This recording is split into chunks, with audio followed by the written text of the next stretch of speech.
Aviso. Estamos grabando. Bueno, bienvenidos todos. Para nosotros es una nueva alegría desde el Centro Unión Israelita, desde la Comunidad Judía de Córdoba, empezar este nuevo ciclo que venimos haciendo de domingo a jueves. Distintos ciclos, hemos hecho varios. Esperemos que sean pocos los que necesitemos hacer, porque eso implica que la cuarentena va a seguir. Y en este caso, el ciclo que nos convoca hoy, lo llamamos Cordobeses de Pura Cepa. La verdad que nos da sensación como de lujo poder tener a distintos referentes de distintos ámbitos de la vida de nuestra ciudad y provincia. En este caso, les digo, mañana vamos a tener a la psicopedagoga Liliana González, que es una estrella en la psicopedagogía. El martes vamos a contar con el ministro Juan Carlos Macei, ministro de Desarrollo Social, que conoce fantásticamente todo lo que está pasando en nuestra provincia, no solo en el ámbito de la acción social. El miércoles tendremos desde el deporte al presidente de Talleres, al Zorro Fassi, Andrés, y el jueves vamos a terminar el ciclo en horario especial, porque Miguel despierta muy temprano, Miguel clarea y duerme siesta como corresponde, así que a las 6 de la tarde vamos a cerrar este ciclo esta semana con uno de los referentes de los medios de comunicación de Córdoba, como Miguel Clarea. Entonces, en este contexto, hoy para darle la bienvenida a la inauguración de este ciclo, a nuestro querido Lucas Salim, le vamos a pedir a nuestro presidente de la comunidad, a Hugo, al contador Hugo Weidman, que te dé la bienvenida en nombre de todos. Mientras tanto, les cuento, antes de la bienvenida de Hugo, que el mecanismo es, después de la bienvenida, le damos a Lucas la pantalla y el micrófono, él va a tener una presentación de los minutos que él quiera, y después vamos a abrir a las preguntas que por chat vamos a ir haciendo, y yo voy a ir coordinando. Algunas me van a llegar por chat privado, otras por público. Bueno, en todo ese pequeño caos, ya les pedimos perdón porque no todas van a poder ser hechas, yo voy a ir combinándolas, y vamos a tener un diálogo muy informal y muy ameno, como es el estilo de Lucas, a quien te presentamos y te damos la bienvenida a través de Hugo. Bienvenidos todos. Gracias, Marcelo. Hugo. ¿Se escucha bien, Marcelo?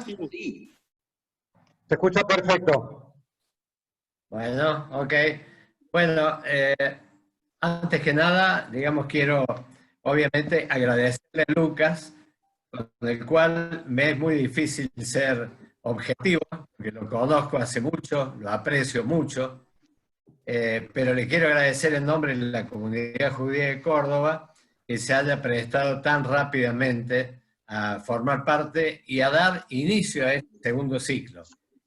De él no voy a hablar mucho, solo quiero decir dos cosas.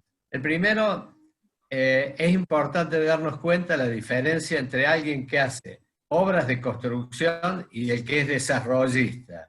Sin ninguna duda, Lucas Salim es un desarrollista. Solo para nombrar algo, creo que si yo digo ópera, docta y el Pocito ahora, creo que nadie en Córdoba deja de conocer obras que son desarrollo porque cambian la vida de las ciudades. Entonces, Lucas es un verdadero desarrollista. Y para concluir y darle paso a él, solo quiero decir algo que para mí es lo más importante de Lucas. Y no es sus obras, ni lo rápido que ha crecido, sino que a pesar de la juventud que tiene, su principal virtud es la humildad.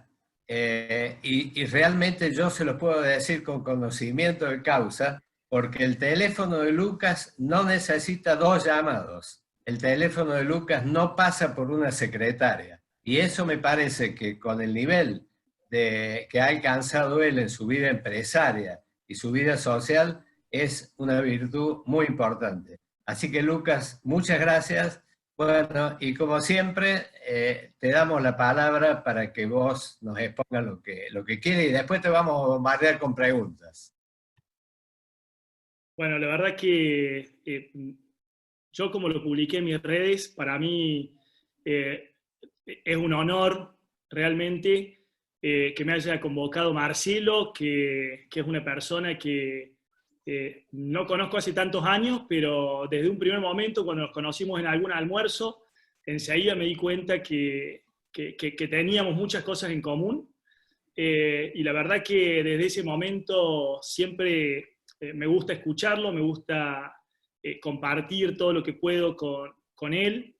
Tengo muchos amigos de la comunidad, recién me mandaban algunos saluditos por WhatsApp, que no voy a nombrar porque no quiero quedar mal con ninguno, pero la verdad que para mí, como publiqué, es realmente un honor.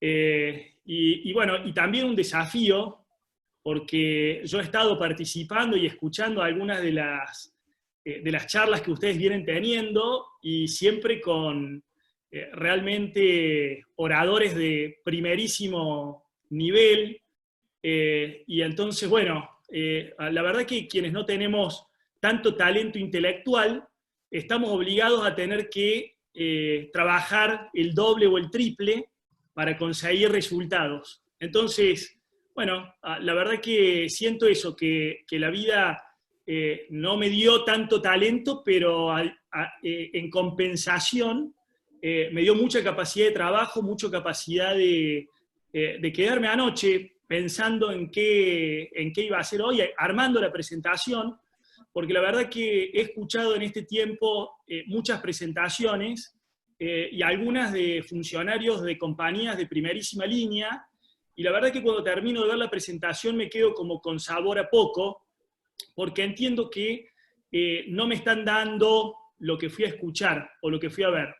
Y en ese sentido quiero contarles que voy a dar una presentación muy breve, que si todo sale bien no debería llevar más de 12 o 14 minutos, para que realmente podamos después tener una conversación y que podamos escuchar realmente lo que vinimos a escuchar de Lucas Salim como empresario, como parte de esta Argentina que está en medio de esta gran crisis, que a diferencia de otras, hoy no solo es de Argentina, sino que de todo el mundo. Así que voy a arrancar con la presentación y después vamos a abrir la posibilidad de charlar todo lo que haga falta.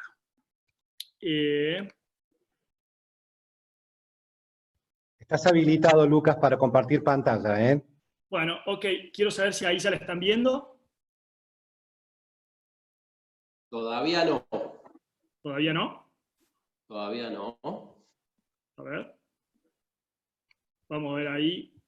Ya superamos las 100 pantallas de personas mirando, más de 100 pantallas, pero no vemos tu pantalla todavía. A ver.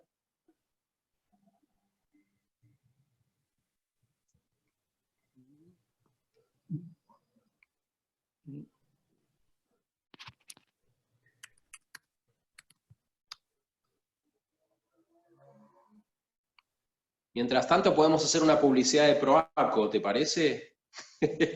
Bueno.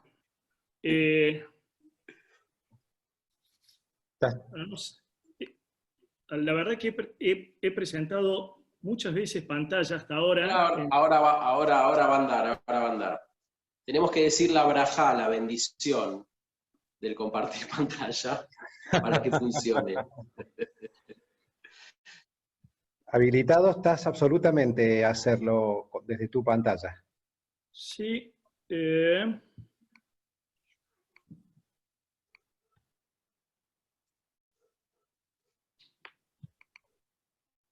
A ver. ¿Ahí ustedes no la ven? No. Todavía no. Wow.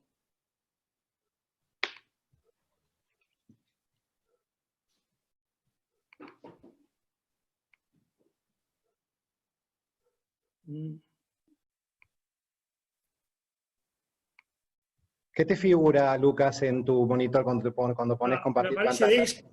Desktop, Ahí se lo ve en pantalla, iPhone Marcelo, por cable. perdón. Ahí se lo ve.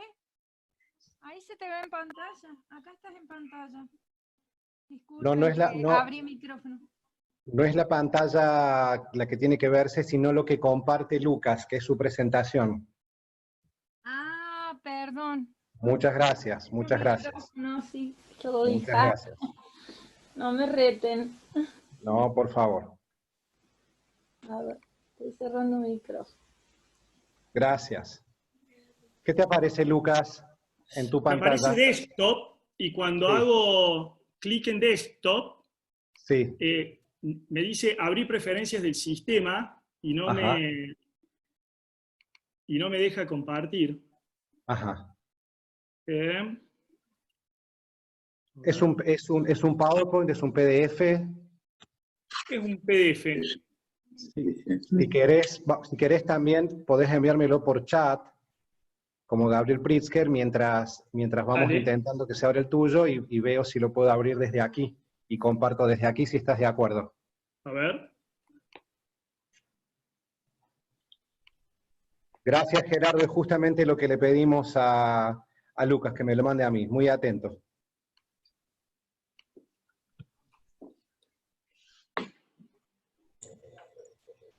Bueno, ahí fue. Bueno, apenas llegue, ya... Ahí me... Acá no Pregunto llego. algo, Gaby. Para enviar preguntas después habilitar el chat para todos, porque me parece solo Manete llamó y en privado, no me deja todos. No, el chat, gracias, Mica, el chat va a permanecer así. Muchas gracias. Te pedimos que silencies el micrófono, por favor. Sí. Quería preguntar eso, ¿no? Espérame un minuto, todavía no sé si tiene agua. Que lo pelaron. Espérame, tengo que silenciar. Déjame que silenciar. Gracias, ahí silenciamos el micrófono a todos. Segundito.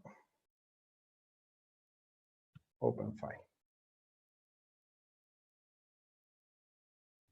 Mientras tanto, Lucas, ¿me escuchás ahí? Habla Marcelo. A ver, creo que quedó silenciado negro, quedó silenciado Lucas. Sí. Ahora sí, ahora estoy. Ahora sí. Bueno, mientras recibe el negro el PDF, yo quiero saber antes, ¿por qué se llama Proaco? Bueno, PROACO significa proyectos, arquitectura y construcciones. Ah, ok. ¿Sí?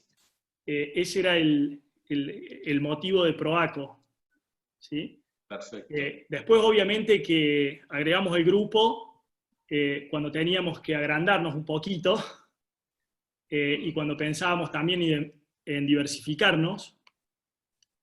Y bueno, la verdad que al principio nos sonaba que el PROACO era la P con la R son difíciles de pronunciar, y después el PRO nos ayudó un poquito porque cuando hizo el partido, bueno, la gente se acostumbró más al PRO, bueno, y entonces el PROACO empezó a ser más fácil. Pero bueno, básicamente te cuento que hasta que vemos si vamos arrancando con la presentación, que, a ver, pasamos por un momento complicado ese 19 de marzo, cuando nos avisaron que teníamos que irnos cada uno a nuestras casas, ¿sí? Y voy a girar un poquito en torno a eso en la presentación. Si querés, vamos a la primer filmina nomás, que ahí ya veo Bárbaro, que buenísimo. te la estamos presentando. Buenísimo. Así es. Entonces, básicamente, yo comparto en esta primera página lo que es la definición de crisis de Einstein, ¿sí? Y la verdad que, bueno, me imagino que muchos deben haber tenido la posibilidad de leerla, ¿sí? Porque está dando vuelta por varios lugares, pero se las voy a recordar y dice así: no pretendemos que las cosas cambien si siempre hacemos lo mismo. La crisis es la mejor bendición que puede sucederle a personas y países, porque la crisis trae progresos. La creatividad nace de la angustia, como el día nace de la noche oscura. Es en las crisis que nace la inventiva, los descubrimientos y las grandes estrategias. Quien supera las crisis se supera a sí mismo sin quedar superado. Quien atribuye a la crisis sus fracasos y penurias, violenta su propio talento y respeta más a los problemas que a las soluciones. La verdadera crisis es la crisis de la incompetencia. El inconveniente de las personas y los países es la pereza por encontrar las salidas y soluciones. Sin crisis no hay desafíos. Sin desafíos, la vida es una rutina, una lenta agonía. Sin crisis no hay méritos. Es en la crisis donde aflora lo mejor de cada uno. Porque sin crisis, todo viento es caricia. Hablar de crisis es promoverla, y callar en la crisis es exaltar el conformismo. En vez de esto, trabajemos duro. Acabemos de una vez con la única crisis amenazadora, que es la tragedia de no querer luchar por superarla. Bueno, básicamente, cuando ese 19 de marzo nos avisan que a partir del 20 nos teníamos que ir a cada uno de nuestros hogares, lo primero que hice fue buscar este tipo de lecturas que nos dan una dimensión de cómo teníamos que encararla. Y en ese sentido, a partir del primer día, del día 20, empezaron a pasar distintas cuestiones por adentro de mi persona. Que, bueno, yo veo que ahí no están avanzando con la presentación, pero bueno, básicamente ese primer viernes nos dimos con que aparecía una nueva frase, que era esto de o estás exceptuado o no estás exceptuado. Y en ese sentido, creo que todos entramos en una situación en pensar que, bueno, por un lado, si estábamos exceptuados, íbamos a poder seguir trabajando, íbamos a poder seguir manteniendo las fuentes laborales, íbamos a poder seguir trabajando con cierta normalidad, ¿sí? Pero por otro lado nos estábamos jugando lo más importante, que es nuestra salud, la salud de nuestras familias, nuestra vida. Y por otro lado estábamos los no exceptuados, que básicamente teníamos que pensar en cuestiones que no habíamos tenido que pensar nunca, y que tenían que ver básicamente con tomar decisiones y tomarlas rápido. Y entonces, la verdad que estos primeros días yo considero que fueron de mucha incertidumbre, en donde inclusive me costaba dormir, me quedaba hasta tarde pensando, estudiando, buscando a ver cómo íbamos a salir, porque nuestra actividad quedó fuera de las exceptuadas para trabajar. Y en ese sentido, la situación o la postura podría haber sido, bueno, me tengo que quedar en casa, veo cuántas reservas tengo y veremos cuándo podemos volver. En ese sentido, para nada fue la actitud que tomé, como casi todas las veces en donde he tenido que tomar decisiones en mi vida. Y entonces, bueno, la verdad que sí, esa primera semana tomamos decisiones rápidas, duras y de supervivencia. En principio hice un análisis de la crisis global, porque estábamos en medio de una crisis que desconocíamos, pero que ya teníamos dónde mirar. Entonces miré un poco lo que pasaba en el mundo y tratamos de ver cómo iba a repercutir en nuestra economía. Y después vinieron las primeras medidas del gobierno, y entonces esta crisis se transformó en angustia. Inclusive yo públicamente hice algunos Twitter y todo, cuando anunciaron la cuarentena, yo ya preguntaba ese primer o segundo día qué iba a pasar el día 15 de la cuarentena, cuando, no sé si se acuerdan, la cuarentena iba a ser de 15 días. Yo el primer día ya estaba pensando en qué pasaba el día 15, pero bueno, la verdad que era muy difícil opinar también, porque desde el primer momento me di cuenta que teníamos poca información disponible, y entonces, la verdad que los empresarios estamos acostumbrados a tomar decisiones en base a escenarios y en base a la información disponible. Y bueno, y claramente sin tener información disponible y estando cada uno desde su casa, era muy difícil poder pensar. Y en ese sentido, y después de pasar por ese momento de más angustia, entendí que era el momento de la vuelta a la tranquilidad y la búsqueda de las oportunidades. Estas oportunidades que siempre sabemos que trae la crisis. Y bueno, y en ese sentido, también me gusta siempre compartir una frase que tiene que ver con la inteligencia de las personas, y dicen que las personas inteligentes son aquellas que saben tomar las mejores decisiones en base a su experiencia y conocimiento previo. Bueno, la verdad que en ese sentido nosotros no teníamos ni conocimiento ni experiencia previa en una pandemia, pero sí tenemos experiencia y conocimiento previo de haber pasado por muchísimas crisis económicas en nuestra propia actividad. Y en ese sentido, siempre hemos salido de alguna manera fortalecidos de las crisis. Y entonces convoqué al equipo y dijimos, bueno, empecemos a buscar dónde están las oportunidades de esta crisis, si es que las hay, por otro lado.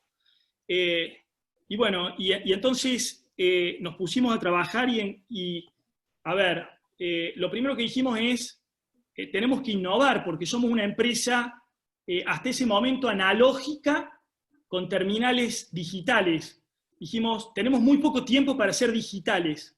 Y en ese sentido nos pusimos a trabajar, armamos un plan de negocios con el equipo, un plan de contingencia de la crisis. Dijimos, tenemos que ser los primeros en lograr digitalizar una compañía de desarrollo inmobiliario en la Argentina.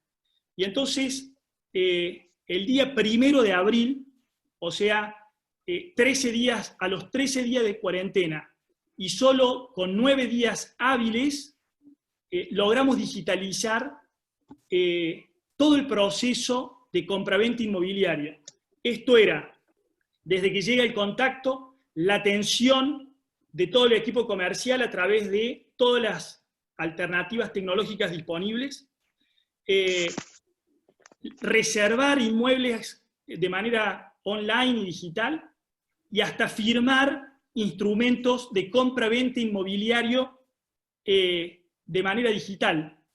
Y en ese sentido, algo que veníamos trabajando, nosotros habíamos presentado Ciberlotes, que fue un proyecto que ya tiene más de 1 año y medio desde que lo presentamos,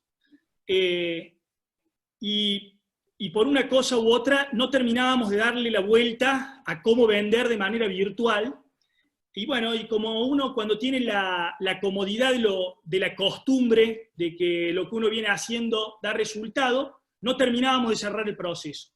Ese proceso que durante 1 año y medio no logramos cerrar, en solo 9 días en medio de una crisis, pudimos ser los primeros en firmar instrumentos de manera digital de punta a punta.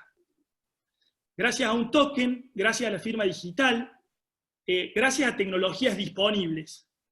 Y mucha alegría me generó 15 días después de que nosotros empezáramos a firmar digitalmente, que nuestro gobernador saliera en una nota en La Voz del Interior haciendo su trámite para obtener la firma digital. O sea, nosotros ya estábamos vendiendo inmuebles y el gobierno, que aclaro también se movió rápido, ya estaba haciendo la firma digital para el gobernador.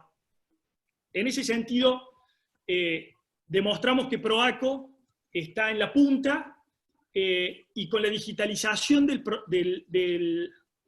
boleto de compra-venta inmobiliario, acabamos de ser nombrados en un libro que acaban de publicar en España como caso testigo de lo que ha generado esta pandemia. Porque ni siquiera en Europa, en países como Italia, España, todavía están tan avanzados con respecto a lo que hemos logrado hacer.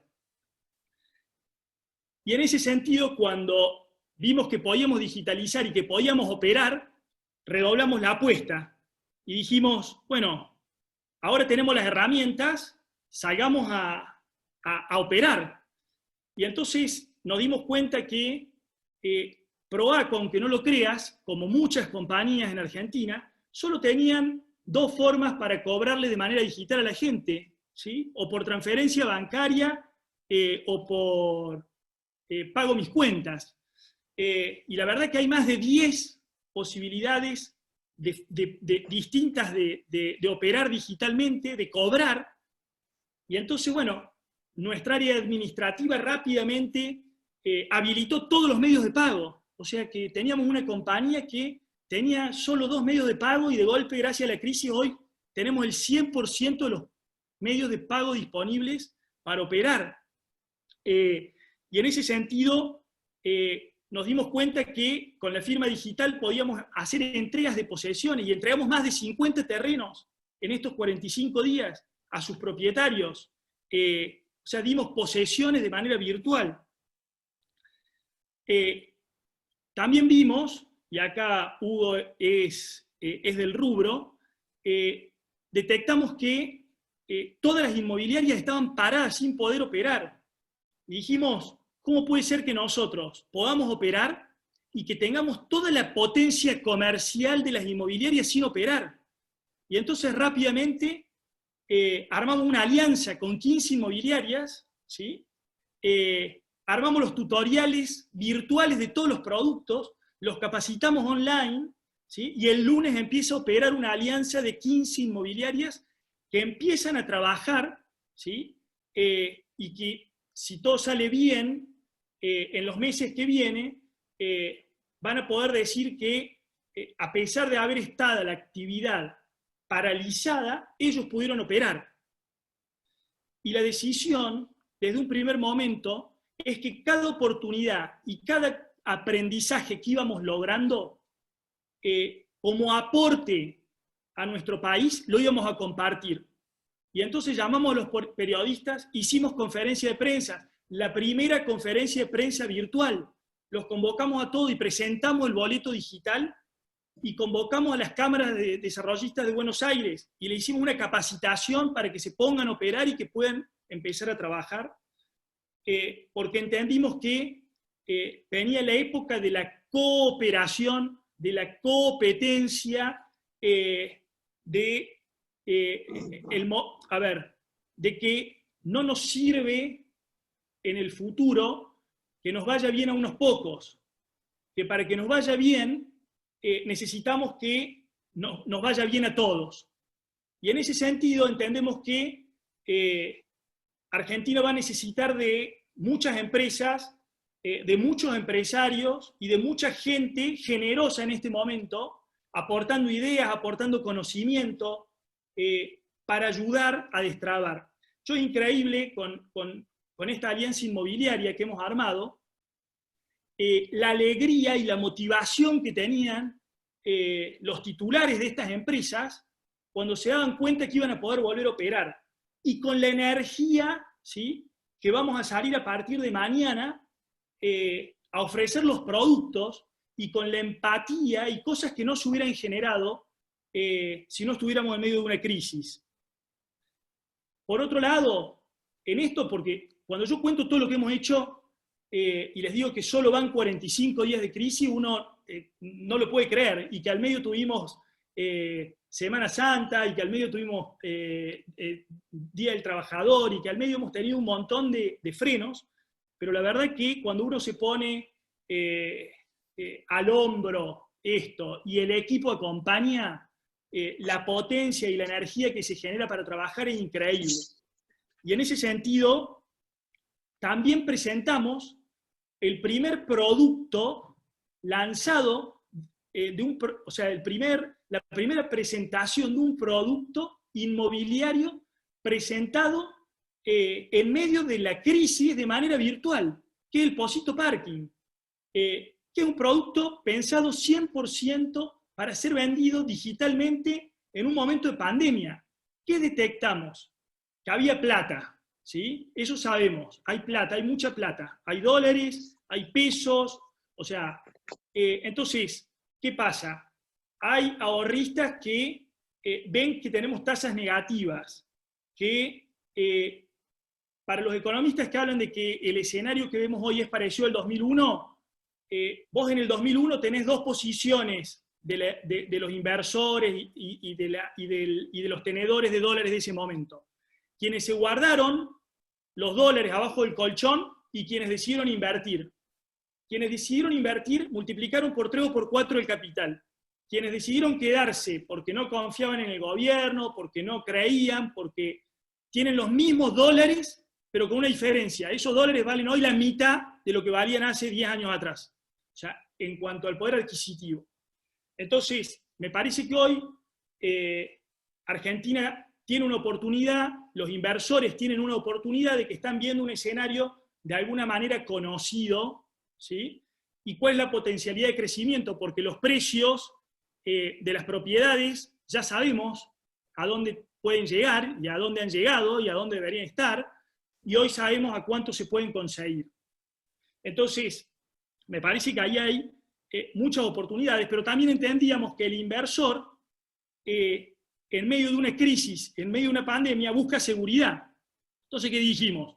Le sacamos a vender el producto bien de abajo, que es el estacionamiento, el parking, que sabe que sí o sí lo va a tener. O sea, por más de que va a tener todo el proyecto, pero hoy lo que tenemos que hacer es despejar, ¿sí?, dudas. Y entonces, bueno, armamos un producto 100% digital, 100% para el momento, que nos permitiera operar y que le permite operar un montón de colegas y de inmobiliarias que van a poder seguir trabajando gracias a esta situación. Así que yo te diría, Marcelo, y le diría a Hugo cuando me presentó como el desarrollista inmobiliario, ¿sí?, yo les diría que nuestra compañía, los últimos 45 días, tuvo una pérdida, ¿sí?, de su patrimonio de aproximadamente un 40 y 45% en dólares, ¿sí? O sea, nuestra tierra, nuestros activos han caído un 45% en dólares. Pero por la postura en la que nosotros nos pusimos en esta crisis, nos hemos transformado de una empresa desarrolladora inmobiliaria en una empresa tecnológica, en una PropTech, ¿sí? Y hay una gran diferencia de ser una desarrolladora inmobiliaria y una tecnológica, una PropTech.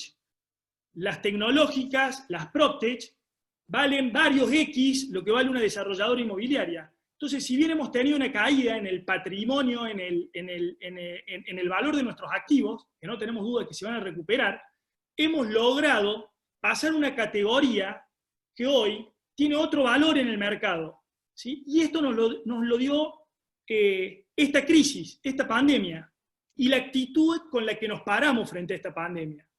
Y entonces, algo que fui a estudiar hace 3 años atrás a Nueva Orleans con el ministro Graubach, con el ministro de Finanzas, con Giordano, a la Universidad de Tulane, que fui a estudiar justamente el futuro del trabajo.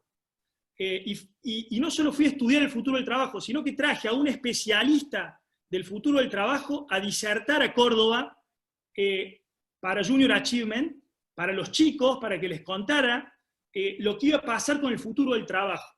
Y acá la crisis que estamos viviendo, ¿sí?, va a quedar marcada en algún momento como un punto de inflexión en una revolución en la que ya estábamos, pero no nos queríamos dar cuenta, ¿sí? Porque la realidad es que el mercado inmobiliario se viene derrumbando hace varios años.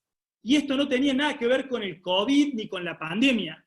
Tenía que ver con la forma en que estábamos operando y la forma en que le estábamos dando una propuesta de valor a los clientes, los jugadores de este negocio, porque no entendíamos que el mundo iba por otro lado. Y nosotros le echamos la culpa a otros siempre. Le echamos la culpa a la devaluación, al gobierno. Es más fácil echar la culpa y no hacerse cargo de los problemas propios de los negocios. Y entonces, yo les quería decir qué es lo que yo creo que vamos a empezar a ver de acá para adelante, que hasta ahora veníamos escuchando, pero eran como todas palabritas que pasaban y nosotros no las queríamos ver. Y estas palabritas son, como les decía, PropTech, quiere realidad virtual, ¿sí? E-commerce, home office, reuniones virtuales, Big Data, drones, tecnología BIM, Bitcoin, blockchain, e-check, plataformas de cobro y pago virtual, token, crowdfunding, bueno, todas, bueno, ahí está, miren, estaba buena la presentación. Todas estas palabritas, ¿sí? que ustedes ven ahí, hasta hace tan solo 45 días, nosotros veíamos, las escuchábamos, veíamos que se estaba empezando a hablar de estas cosas. Bueno, de esas 14 cosas que yo he enumerado ahí, ¿sí? Ya hay 7 u 8 o 10 en las que nosotros ya estamos trabajando, con las que estamos operando. Entonces, bueno, la verdad que sí, que creo que esto es una gran oportunidad, visto desde el lado siempre de la oportunidad. Vamos para la filmina que sigue, y entonces yo digo, bueno, pero entonces, ¿qué vamos a mirar para adelante? ¿Y qué viene para adelante? Porque, a ver, estoy como muy peleado en general con los economistas, ¿sí? Estoy como desilusionado con los economistas. No voy a decir con los políticos, porque con los políticos ya lo sabemos todos, pero digo con los economistas, porque me pasa que los últimos 2 o 3 años fui a escucharlos a todos, y la verdad que me cansé de escuchar que todos hablaban de historia, del pasado, de lo que habían hecho mal, lo que no hubieran hecho, pero ningún economista dice o plantea escenarios o genera propuestas de qué es lo que hay que hacer para salir adelante. Entonces, yo me puse en ese lugar y dije, bueno, a ver, nos la juguemos un poquito y empecemos también a contar qué es lo que viene y qué tenemos que empezar a mirar para adelante. Y entonces, ¿qué hay que mirar para adelante? Para mí, la revolución en la logística, bueno, ya lo vemos. Argentina tiene un número que es, mueve un paquete por persona por año, ¿sí? En el promedio del mundo es 30 paquetes por año, y el mundo desarrollado, los países desarrollados, son 50 paquetes por persona por año. Ahí hay una revolución para hacer negocios, para generar actividades, y de todo tipo. En lo inmobiliario, bueno, porque va a haber que transformar posiblemente activos comerciales en activos logísticos. Hay toda una revolución ahí. Ya pasó en las últimas 2 o 3 semanas que se multiplicó ese número de un paquete a casi 3, ¿sí? Paquetes en medio de la pandemia. Pero la verdad que esto llegó para quedarse, o sea que lo que estamos viendo hay que estar atentos porque se queda. Creo que las oficinas van a ser menos corporativas, más personales, ¿sí? O sea, creo que lo que viene es menos coworking, por lo menos los próximos 2 o 3 años, menos coworking, pero quizás oficinas, o sea, porque también hemos visto que no toda la gente tiene las posibilidades de trabajar desde su casa, no toda la gente tiene la suerte o la comodidad de tener una casa preparada para trabajar. Entonces, de ninguna manera creo que no va a haber oficinas. Creo que va a haber oficinas, pero con distribuciones distintas, y como digo, hay más personales, menos corporativas.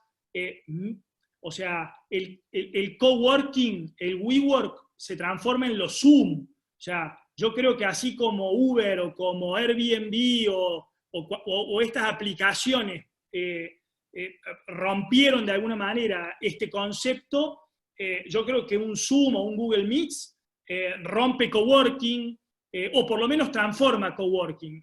Entonces, bueno, me parece que ahí va a haber cambios, va a haber otra valoración de la vivienda, va a haber cambios en la distribución de los ambientes, o sea, si queremos más home office, vamos a necesitar más office, en home, digamos. Creo que la diversión de los niños va a tener una vuelta a los juegos físicos. En esta pandemia, quienes tenemos chicos, nos damos cuenta que los chicos quieren correr, quieren saltar, quieren ir bueno, si tuviera mi hija y ven que no me sale el nombre, me matan, pero a las colchonetas estas elásticas, a las camas elásticas, quieren ir ¿por qué? Porque el entretenimiento tradicional que antes tenían los negocios de entretenimiento, con toda esta revolución por la que hemos pasado, va a hacer que ese tipo de entretenimiento los chicos ya lo tengan en su casa. O sea, hoy en una tablet, en un celular, en una computadora, todo lo que era la diversión más digital la va a resolver en la casa. Entonces, creo que va a haber lugares de encuentro, los chicos quieren jugar con chicos, se quieren encontrar, pero va a haber una vuelta en los juegos más físicos. Bueno, yo creo que la gastronomía va a tener una explosión, pero de delivery, y que va de la mano con la revolución logística de la que hablaba antes, y creo que el turismo local los próximos 5 años va a tener una explosión, con lo cual los hoteleros argentinos, de alguna manera, podrían estar aprovechando este momento de los hoteles cerrados, y que van a tener un par de meses para remodelarlos, para renovarlos, para conseguir créditos, para cambiarlos, para hacer cosas que normalmente no las podés hacer cuando estás operando y que te duele mucho pararlo para hacerlas.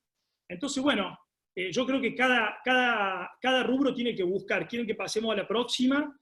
Y entonces, pero cuando miramos para adelante, aparecen los que hace falta para que todo esto suceda.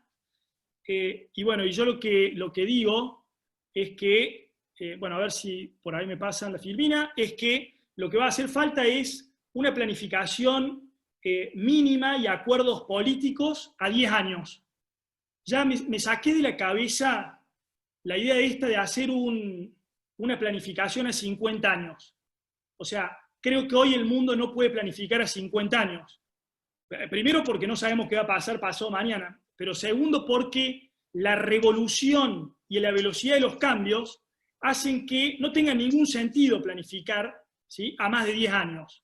O sea, yo creo que también toda esta crisis por la que hemos pasado nos cambia el concepto del tiempo que teníamos. Entonces, pero sí también los países tenemos que tener un horizonte para saber dónde poner los esfuerzos, en qué nos vamos a especializar, dónde vamos a poner nuestras energías, y en ese sentido yo lo que creo es que necesitaríamos un acuerdo mínimo a 10 años. ¿Por qué digo no más de 10 años? Porque me imagino que parte de esta revolución del trabajo y toda esta parte del proceso de cambio también le va a impactar a la política. Y entonces posiblemente dentro de 10 años nuestro sistema político haya cambiado, los políticos tengan que reinventarse y transformarse en otra cosa, y entonces, bueno, creo que eso me da mucho oxígeno y muchas ganas de seguir apoyando que esta transformación realmente se dé. Creo que para que esto pase hay que mejorar la infraestructura, ¿sí? Bueno, no me pasaron la filmina, pero si pueden pasármela. Creo que hay que mejorar la infraestructura. Ahí veíamos cómo Calera estaba sin luz, ¿sí? Y entonces, bueno, si nosotros estamos imaginando un mundo conectado, un mundo tecnológico, necesitamos infraestructura. Y entonces algo que hemos visto también en toda esta crisis es el problema de infraestructura y el problema de conectividad que tenemos. Porque la verdad que nosotros hemos sido muy productivos estos 45 días para trabajar. Aclaro que nuestro equipo gerencial tiene un promedio de entre 37 y 45 años, con lo cual eso por ahí nos da una agilidad que no es común en todas las compañías. No obstante eso, y que todos estamos bastante habituados con la tecnología, hay mucha gente de nuestra empresa con la que nos costó mucho trabajar por problemas de conectividad. No es lo mismo tener una reunión de manera virtual cuando la tecnología te lo permite, que cuando estás con corte, escuchas la mitad de las cosas. O sea, la verdad es que no sé si a ustedes les ha pasado, porque en la cantidad de reuniones que hemos tenido en todo este tiempo, a mí me ha tocado pasar por todas, en reuniones en que no se escuchaba nada, en reuniones que se escuchaba la mitad. Entonces, bueno, creo que el tema conectividad, el tema fibra óptica, es algo totalmente clave, ¿sí? Y es donde yo pondría todos los esfuerzos de inversión, ¿sí? En los próximos años. Mejorar entonces los servicios, mejorar la conectividad, modernizar el Estado, ¿sí? Yo me alegro, Marcelo, que vos lo tengas a Macei como invitado en este ciclo.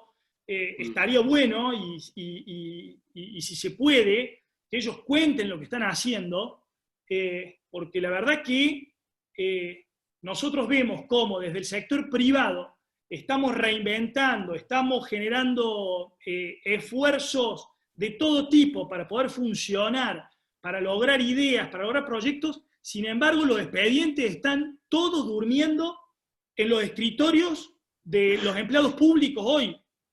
Y entonces, yo digo, la verdad, que hubiera sido una oportunidad espectacular para sacar todo el trabajo atrasado que había en los municipios. Y bueno, y la verdad que nosotros, o sea, hoy les aseguro que nos va a costar mucho más ir al ritmo que pretendemos. Todo el problema de la burocracia administrativa, ¿sí? Que la crisis económica, o sea, acá convengamos que hay cosas mucho peores que lo que estamos viviendo. O sea, para salir de esto necesitamos leyes laborables acordes a lo que viene. O sea, y en ese sentido, la verdad que la ley de trabajo que tenemos en la industria de la construcción es un claro ejemplo, ¿sí? Que se puede tener una ley que funcione en Argentina y que es espectacular para el obrero, es espectacular para la empresa.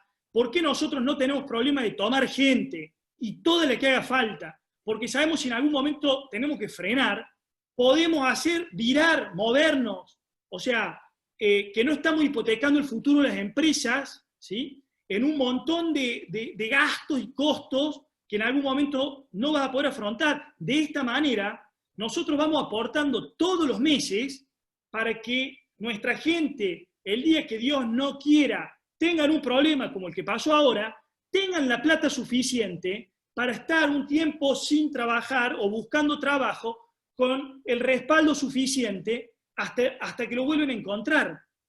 Entonces, creo que ahí no hay que inventar mucho. Hay que darse vuelta, así como nosotros, les cuento, nosotros logramos la firma digital gracias a la ley 25.506 del año 2001.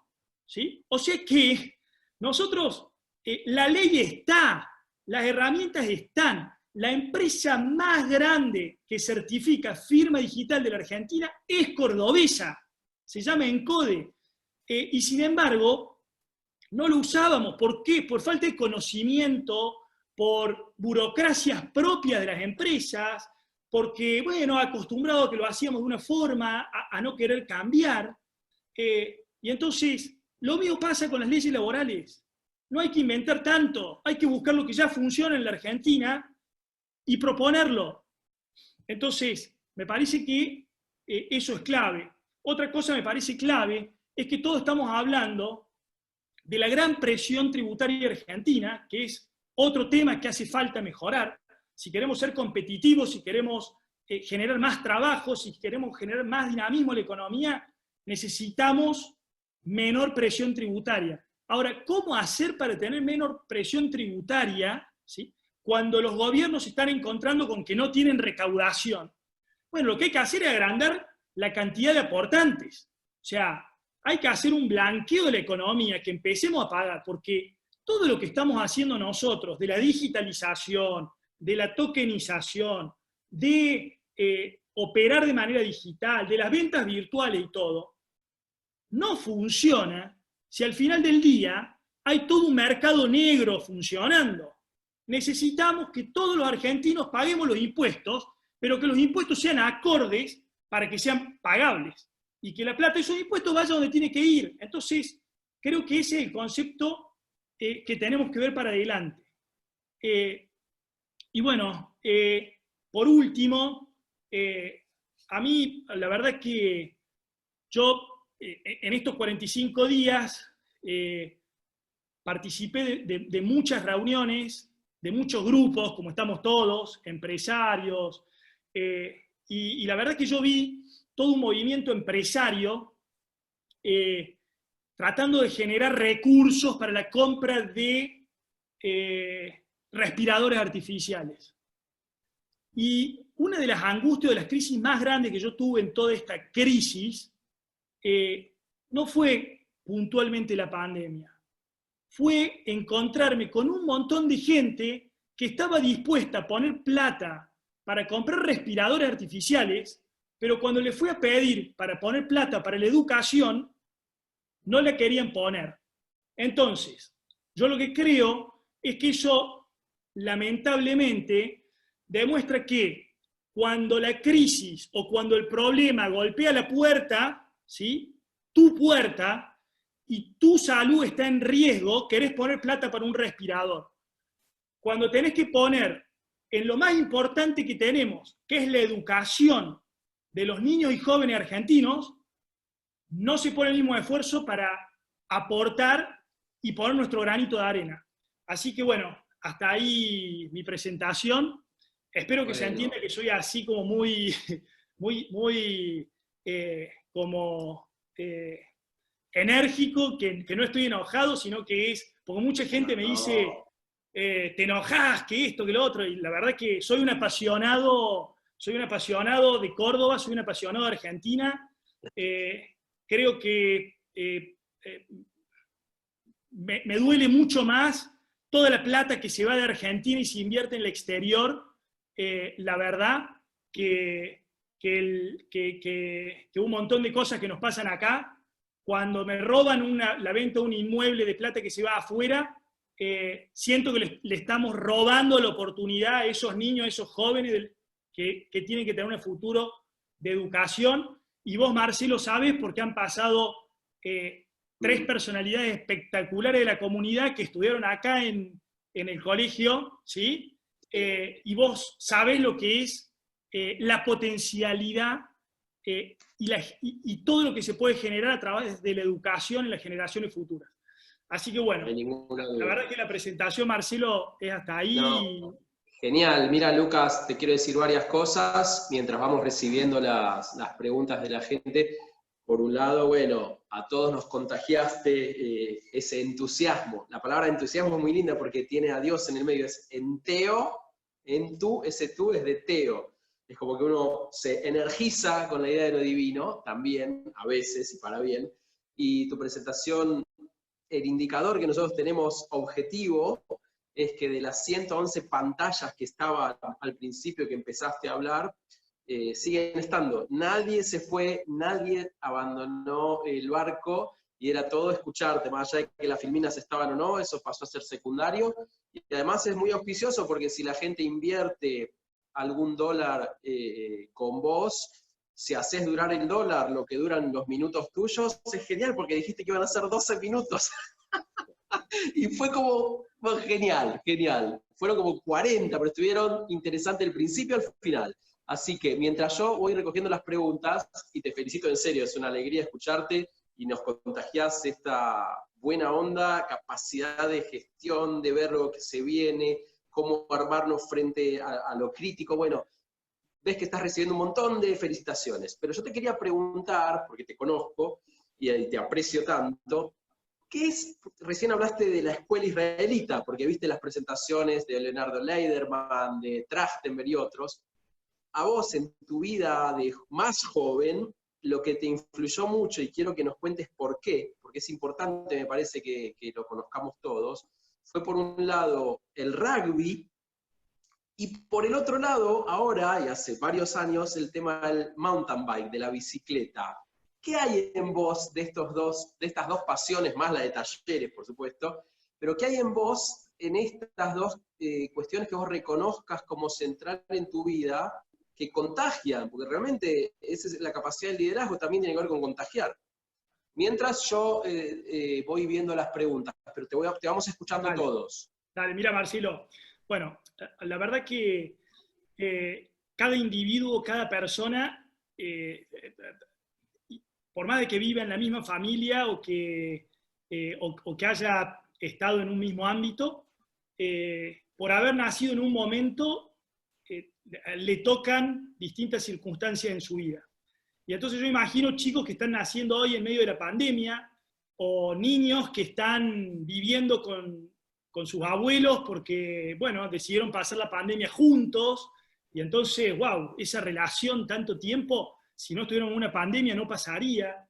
Y mis hijas, que tienen a su papá 45 días, las 24 horas del día, y que cuando hoy a la mañana vienen corriendo a desayunar estaba mamá y estaba papá, y saltaron a la falda del papá. Me va a matar mi mujer que me está viendo en el otro Zoom, pero siempre saltaban a la falda de la madre. Y bueno, y en ese sentido te quiero decir que me tocó, está mi papá y mi mamá que no me van a dejar mentir allá desde el campo, que están aislados, pero me tocó nacer en una familia de clase media, mi papá arquitecto, mi mamá profe de educación física, pero que vivíamos en la casa de mi abuela materna. Y entonces, bueno, papás tenían que trabajar, y hasta los 11 años que falleció mi abuela, yo viví mucho con mi abuela, una abuela alemana, que me ponía los libros abajo del brazo para que cuando yo comiera no levantara los brazos, y que me enseñó a vestirme, me dijo cómo tenía que tener impecable la camisa siempre. Y bueno, la verdad que antes del rugby, antes de la bici, antes de mi amor por el deporte, pasó esa realidad que me tocó de disfrutar una abuela que marcó a mi familia en general, pero particularmente era una abuela divorciada en aquella época, y a mí me tocó vivir en la casa de mi abuela hasta los 11 años que falleció, y la verdad que me marcó. Y creo que por eso hago tanto hincapié, y por eso hoy soy presidente de Junior Achievement Córdoba, porque creo que la educación que le damos a los chicos hasta los 10, 11 años marcan para la vida. Y en ese sentido tuve la suerte, no sé por qué todavía, de presentarme para rendir en el Montserrat al examen. No tenía ningún conocido, y entonces me preparé y entré al Montserrat, y soy egresado del Montserrat. Y como no tenía ningún conocido, porque no era de las familias cordobesas, digamos, reconocidas o lo que sea, entonces me tocó a la tarde por sorteo, porque justo los sorteos te tocan a la tarde. Y entonces me tocó vivir un Montserrat, que es una jungla, que es la tarde, que yo tenía compañeros canillitas, que el papá que vendía en el diario a la mañana y estudiaban a la tarde conmigo, y la verdad es que todo eso me dio una riqueza fabulosa. Bueno, al medio de eso, también de casualidad, porque vivía en Cofico, en la casa de esta abuela, pasó un vecino un día y me ofreció ir a jugar al rugby, porque quería llevar a sus dos sobrinos, un tío llevando a sus dos sobrinos, y yo era el amiguito de uno de los sobrinos, y nos llevó a la tablada, a Urca, nada que ver, lejos de casa, nada que ver. Y bueno, como pasan estas cosas, me llevaron un día ahí, yo era chiquito, y me enganché, me gustó el rugby. Y mis dos amiguitos, mis dos vecinitos, que fueron los que me llevaron, justo porque no eran de la misma clase, sino que tenían unos meses de diferencia, les tocó otro grupito que no les gustó tanto, y entonces no jugaron. Bueno, uno es Diego Romero, que fue un campeón de Optimis, de velero, de vela, ha corrido olimpiadas para Italia, un tipo que le fue muy bien en su deporte, y a mí me dejaron ahí a jugar al rugby, me enamoré del rugby, y el rugby tiene cosas que marcan para toda la vida. Y bueno, tengo en mi equipo de trabajo algunos amigos del rugby de aquella época, y la verdad que bueno, el rugby me enseñó que por más de que íbamos a jugar un partido contra Villa Carlos Paz o contra Villa María, equipos que estaban arrancando, clubes que no llegaban a los 15 chicos, que le teníamos que prestar un jugador para que entre en la cancha. Bueno, yo tenía entrenadores que nos enseñaron a que al rival se lo respeta, y que había que entrar a la cancha y había que pasarlos por arriba por respeto a haber venido a jugar. Y la verdad que el tercer tiempo, el entender que la pelota de rugby va para atrás para ir para adelante. Es el único deporte que para ir para adelante hay que ir para atrás. Entonces yo cada vez que estoy yendo para atrás en un negocio, cada vez que me está yendo mal en algo, sé que es porque estoy tomando envión para ir para adelante. Vean rugby los que no lo conocen al deporte, van a ver, no se puede dar pases para adelante. Siempre para poder ganar la línea de la ventaja, siempre para poder ir adelante, hay que ir para atrás. Entonces, bueno, la verdad que tiene un montón de reglas el juego, en donde vemos que todos los integrantes del equipo son importantes. El petizo gordito lo necesitamos ahí de primera línea en el scrum, el habilidoso que patea bien lo necesitamos por más que pese 30 kilos y sea flaquito, el rápido tiene su puesto, o sea, el rugby te demuestra que no necesitas 10 Messi para entrar a la cancha, sino que necesitas un montón un montón de tipos distintos que hacen algo bueno, que si fuéramos todos Messi adentro de una cancha de rugby seríamos el peor equipo de rugby de la historia. Entonces, acá si fuéramos todos habilidosos, no nos alcanza. Y bueno, la verdad que son enseñanzas que da el deporte, un deporte sacrificado, de mucho contacto físico, pero de caballeros, donde se respetan las reglas, donde se respeta al técnico. Así que bueno, tiene mucha enseñanza. Y con respecto a la bici, nada, o sea, como cualquiera que aprende un deporte de grande, como soy un fanático de todo lo que hago, me siento un súper profesional, pero después cuando me veo en la foto me doy cuenta en 2 minutos que no tengo nada que hacer, y que la verdad que si habláramos de administrar el día después de la pandemia, claramente no tendría que ser el primero en que salga a la calle a andar en bicicleta. Yo sacaría a los deportistas de élite que salgan a la calle, ¿sí? Que son los que necesitamos para ir a representar el país, para no perder nivel, para un montón de cosas, y el resto sigamos corriendo acá a la vuelta del patio o en una bicicleta fija, si no cambia nada por estar parado 3 meses, 4 meses, 5 meses. Yo me acostumbré a andar acá en un aparatito que son 3 rulemanes, que tenés que hacer equilibrio para no caerte, y ahí está, en un espacio de 2x2 se puede practicar el deporte. Así que, bueno, yo creo que hay que privilegiar quiénes van a salir para adelante. Pero bueno, no, te dejo preguntar, Marcelo, porque si no me voy. Dale, vamos con... Un segundito, ¿Sí? Marcelo, un segundito. Para todos los participantes que pidieron la presentación de Lucas, está subida acá en el chat, para que lo puedan bajar. Perfecto, gracias. Gracias, Lucas, por eso también. 4 o 5 así como cortitas. Una, ¿pensás que va a haber hiperinflación cuando salgamos de esto? 2, ¿pensás que las transacciones digitales se pueden hacer llegar a todos los sectores sociales? 3, impuesto a la riqueza y esas cosas. 4, ¿qué pasa con cómo sobreviven los de un negocio adentro de un shopping o aledaños? Transacciones, impuesto a la riqueza, pequeños negocios. Una de mis principales características es que tengo muy poca memoria de corto plazo. Si me preguntás dentro de un mes esas preguntas, te las respondo, pero ahora me las vas a tener que recordar a todas. Así que, a ver, hiperinflación, yo lo que creo es que los constructores somos responsables de que no haya, porque la verdad que si nosotros dinamizamos la economía, si podemos convencer a los políticos en que tenemos que neutralizar con generación de trabajo y de riqueza el aumento de los precios vía especulación, porque, a ver, convengamos que por el lado de la demanda no debería haber hiperinflación. Acá la mayoría de la gente está con los negocios parados, con ventas en niveles bajísimos.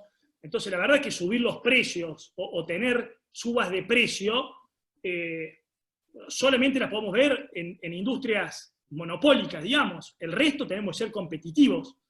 El problema es que si la única empresa argentina que vende inmuebles de manera digital es Proaco, y Proaco va a subir los precios porque no voy a dar abasto, ¿sí? Siendo la única. Pero, ¿por qué nosotros salimos a promover que tienen que ser todas las desarrollistas, todas las constructoras, o sea, que el mercado tiene que dinamizarse? Porque no nos alcanza acá con algunos jugadores haciendo cosas, porque si no de golpe te transformas en un monopolio, por más de que no lo quieras hacer. Y la verdad que te soy sincero, me parece que no hay peor situación para una empresa que ser monopólica, ¿sí? Porque esto si miramos, digamos, a mediano plazo, porque la verdad que el monopolio es lo que le termina pasando al Estado. Te hace ineficiente, te hace gordito, no te hace usar la cabeza. Entonces, yo conozco muchas empresas que fueron casi monopolios y que hoy no van a sobrevivir esta crisis. ¿Por qué? Porque estaban gordos, estaban cómodos, o sea, pasa con mucha industria y con muchas compañías. Así que hiperinflación creo que no, si empezamos a mover la rueda de la economía. La segunda era si puede esta cuestión vinculada a las transacciones digitales, firma digital, todo esto si puede no solo mantenerse en un sector alto de la sociedad, si vos pensás que puede permear otros sectores. Mirá, te cuento, el 100% de los operarios de Proaco trabajan en blanco y cobran por banco. O sea, el 100%. Entonces, o sea, si un obrero de la construcción tiene su cuenta sueldo en el banco, ¿sí? O sea, si no lo hacemos es porque tenemos otra, digamos, estamos buscando otra cosa, pero la realidad es que hoy la tecnología se ha acercado tanto a la gente, digamos, que yo creo que sí. Bueno, por supuesto que hay lugares en donde, a ver, va a costar mucho más, ¿sí? Pero ya estamos hablando de lugares marginales que para eso tiene que estar el Estado, digamos, pero en general, para quien puede buscar un trabajo, para un trabajo digno, como puede ser un obrero de construcción, repito, o una empleada doméstica, puede tener una tarjeta de débito, puede comprar por internet, puede estar digitalizada, o sea, yo creo que sí se puede, y con capacitación. Perfecto. Impuesto a la riqueza, ya algo hablaste de los impuestos, pero bueno, si querés una línea es obvio, pero si querés agregar una línea... No, lo único que te puedo decir es que sí creo que va a ser muy difícil en Argentina o en cualquier lugar del mundo hablar de utilidades o de ganancia a los próximos 24 meses. Creo que quienes pensemos de esa forma la vamos a pasar mejor. O sea, ¿por qué? Porque no es un momento para pensar en cuánto voy a ganar, sino cómo hago para prepararme para el día que esto arranque. O sea, yo sí creo que, y vuelvo a una de las primeras filminas donde planteaba que la gente inteligente, ¿sí?, es la que tiene la capacidad de tomar las mejores decisiones con el conocimiento previo. Y la verdad es que no hay país en el mundo que tenga el conocimiento previo que tienen los argentinos para administrar y para salir de crisis. Entonces, me parece que en ese sentido tenemos varios puntos de ventaja con respecto, yo me imagino un inglés o un francés o un español acostumbrados a crecimiento, o un norteamericano, lo mismo, acostumbrados a crecimiento, a consumo.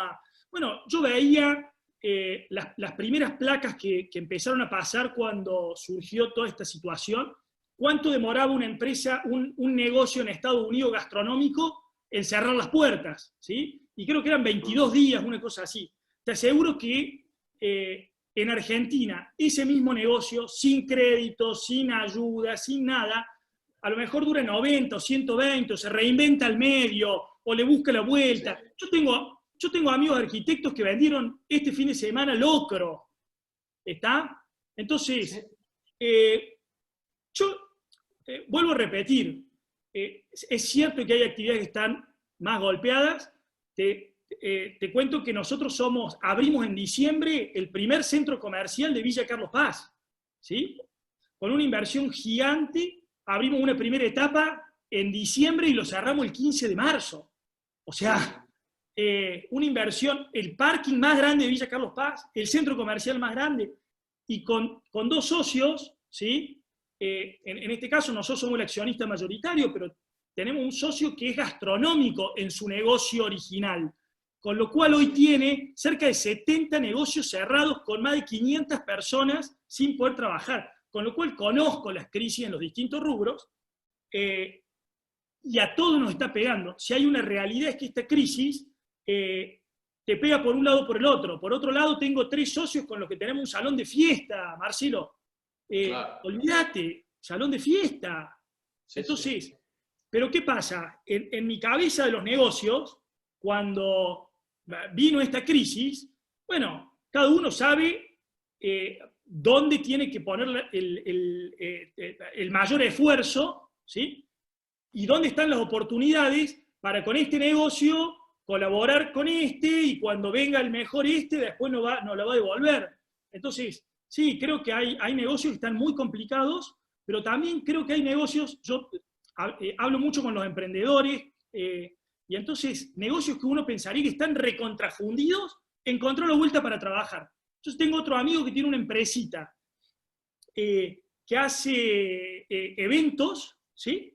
Y que lo contrataron con su empresa de eventos, lo contrataron en Buenos Aires para ir a Tecnópolis a construir con esos módulos donde antes hacían módulos para las fiestas, qué sé yo, módulos de 3x3 para alojar a los refugiados, ¿viste? Entonces, a ver, creo que también está en cada uno sentarse y poner un poco de buena voluntad en cómo hacer para reinventar el negocio. Claro que si nos quedamos sentados esperando, no, que me lleguen los créditos, que me llegue el fin, y va a ser muy difícil. Bien, últimas preguntas. Preguntan acá, si en el 2001 los productos inmobiliarios que costaban $100 pasaron a costar 20, un producto típico de Proaco hoy con relación a hace un par de meses, ¿cómo cambió esto? A ver, acá hay mucha gente del rubro inmobiliario, así que no puedo decir más que la verdad. Ahí lo veo a Lugo, que se acomodó en la silla. No, yo te digo cuál es la ventaja de esta crisis, que es un problema para la industria, para la industria inmobiliaria, pero una ventaja para poner de pie a la Argentina, que es que los precios en Argentina se van a sostener en dólares, ¿sí? Quien no tenga, o sea, y esto sí yo quiero hacer la diferencia con respecto al mundo, porque cuando escuchamos a algún especialista en real estate en el mundo, te dice, mira, acá va a haber propiedades en distrés, o va a haber caídas de precio en Estados Unidos, ¿pero por qué? Porque el mundo está endeudado, ¿sí?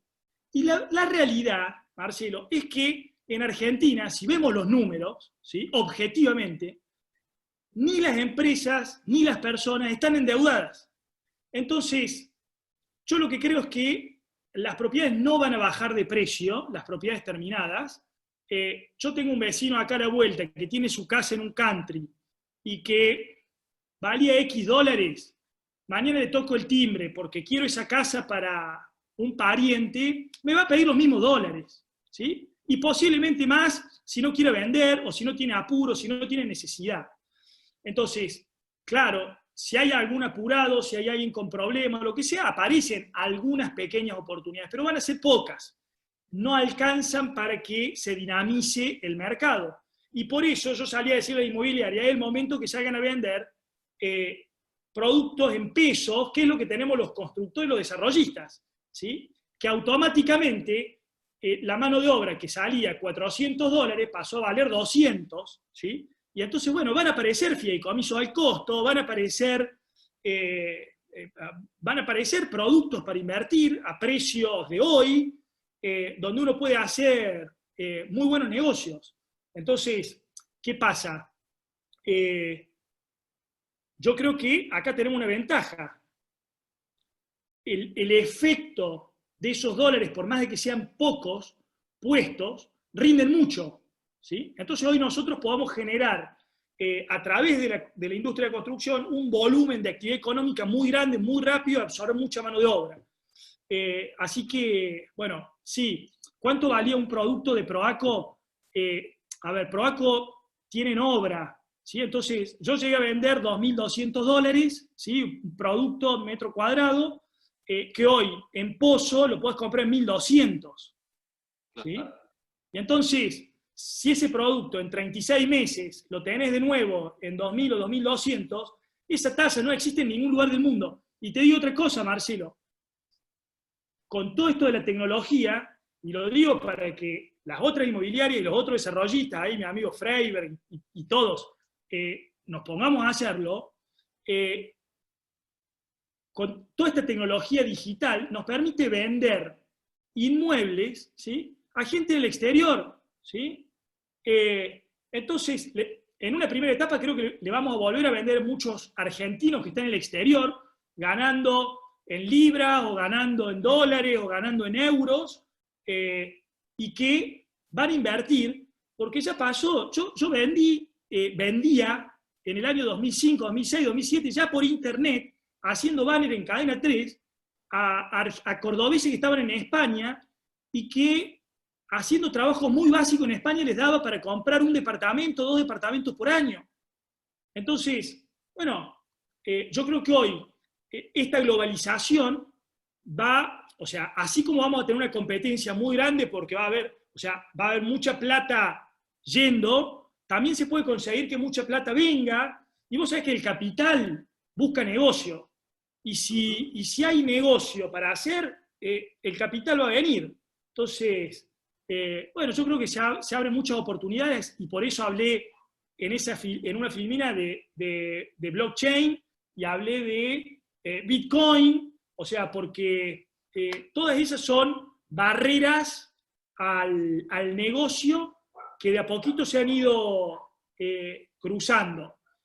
Lo de los e-checks va a ser una revolución, O sea, hay tantas cosas atrás de eso para hacer, ¿sí? Imagínate, Marcelo, que va a haber los próximos meses, va a haber todo lo que sea fondos PYME, o sea, para financiarse cheques y eso, va a tener toda tasa negativa. O sea, si vos tuvieras en tu cartera de cobranzas, tuvieras cheques a cobrar los próximos 12 meses, podrías cambiarlo en el mercado a tasas del 5% en pesos, 10% en pesos, 12% en pesos, ¿sí?, con una inflación del 25%, que todos sabemos que no va a ser.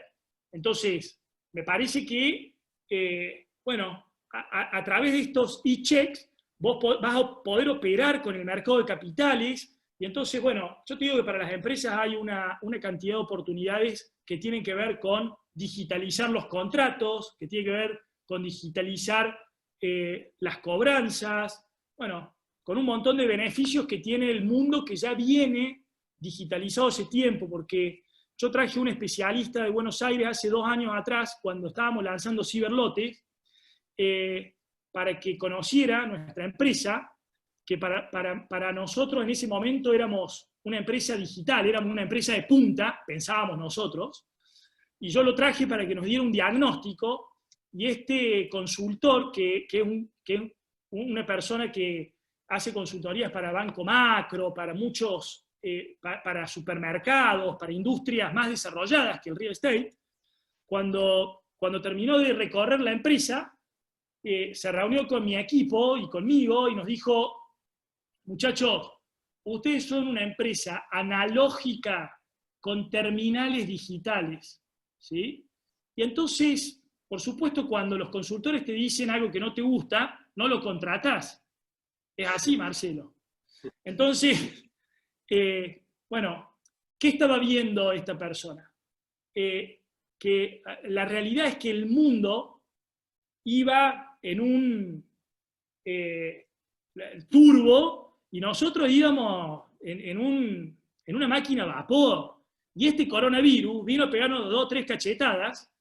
Bueno, nosotros que dentro de todo ya veníamos buscando consultores y viendo y profesionalizando todo esto, pudimos ahora entender por qué nos había maltratado tanto ese consultor cuando vino, sobre todo porque tenía mucha experiencia en el mercado bancario, que el mercado bancario nos guste o no nos guste, por más que no queremos mucho los bancos acá,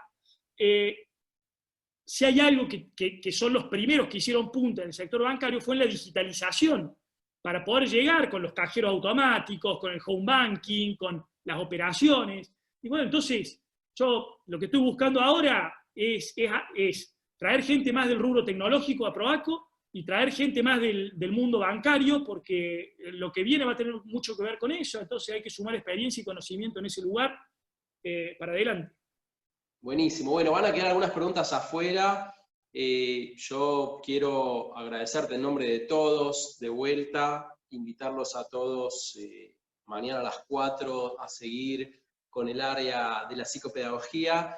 Y yo me quedo de todo lo que dijiste, que fue tan interesante para todos, de corazón. La verdad hemos aprendido, bueno, los que no estamos en el rubro especialmente empresarial, muchísimo, pero a mí me gustaría combinar lo que dijiste con algo de la tradición judía, que yo creo que vos la tenés incorporada en este principio. Vos dijiste, no es bueno que le vaya bien a algunos, no sirve, puede servir a corto plazo. A largo plazo, si no nos va bien a todos, esto no funciona.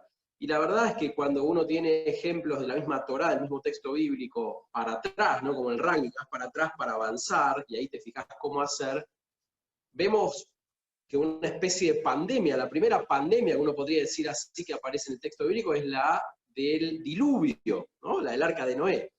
Y la verdad que Noé se salvó solo. Está bien que era un pedido divino y qué sé yo, pero nosotros podemos entender que aquellos que se salvan solos, en última instancia es un salvamento de corto plazo y que realmente queda en chiquito. El mundo que vino después de Noé no fue nada bueno, terminó muy mal de vuelta. Con lo cual, me parece que la clave está en ser una persona íntegra en todo, en el ámbito del deporte, en el ámbito de la religión, en el ámbito de los negocios. Y no es que no se puede, la verdad es que se puede, lleva esfuerzo, como decías vos, y aquellos que te conocemos te deseamos, la verdad, lo mejor para vos y para todos. Para vos y para todos. Así que gracias a todos, nos despedimos. Lucas, un abrazo enorme y muchísimas gracias. Abrimos los micrófonos para que todos te saluden desde todos lados. Había gente con preguntas de Guatemala.